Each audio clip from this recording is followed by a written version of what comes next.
வணக்கம். சற்று முன்வைத்த முக்கிய அறிவிப்பின்படி தமிழகம் முழுவதும் ஜூலை மாதம் 5ஆம் தேதியான இன்றைய நாட்கள் செவ்வாய்க்கிழமை பல்வேறு மாவட்டங்களுக்கு கனமழை எச்சரிக்கை கொடுக்கப்பட்டாங்க. அது எந்தெந்த மாவட்டங்கள் என்ன முக்கியமான அறிவிப்பு எல்லாமே இப்போ நம்ம பிரீஃபாக பார்த்தலாம். மறக்காம ஸ்கிப் பண்ணாம பாருங்க.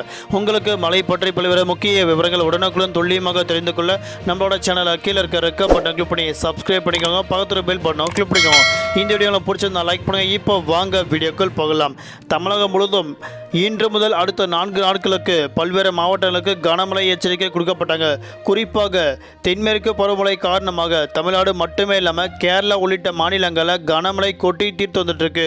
அதே போன்று தமிழகத்தில் வளிமண்டல கீழடுக்கு சுழற்சியின் காரணமாக கடந்த சில நாட்களாக கனமழை கொட்டி தீர்த்தது.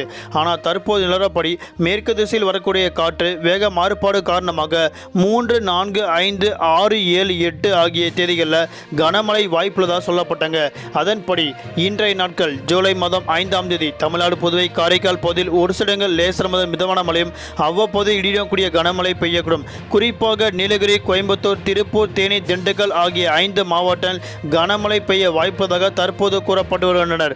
அதன்படி இன்று முதல் அடுத்த 4 நாட்களுக்கு நீலகிரி, கோயம்புத்தூர், திருப்பூர், தேனி, திண்டுக்கல் ஆகிய 5 மாவட்டங்கள் கட்டாய மழை பெய்ய வாய்ப்புகள் உள்ளதாக சொல்லப்படுகின்றனர். அதே போன்று மேற்கு திசை காற்று வேக மாறுபாடு காரணமாகவும் இன்று மற்றும் நாளை சூறாவளி காற்றுடன் கனமழை பெய்யக்கூடும் கூறப்பட்டுள்ளது. தலைநகர் சென்னையை பொறுத்தவரை அடுத்த 48 மணி நேரத்திற்கு வானம் பொதுவாக மேகமூட்டத்துடன் காணப்படும். நகரின் ஒரு சில பகுதியில் லேசர் முதல் மிதமான மழையும் அவ்வப்போது இடியக்கூடிய கனமழை பெய்யக்கூடும் என கூறப்பட்டனர்.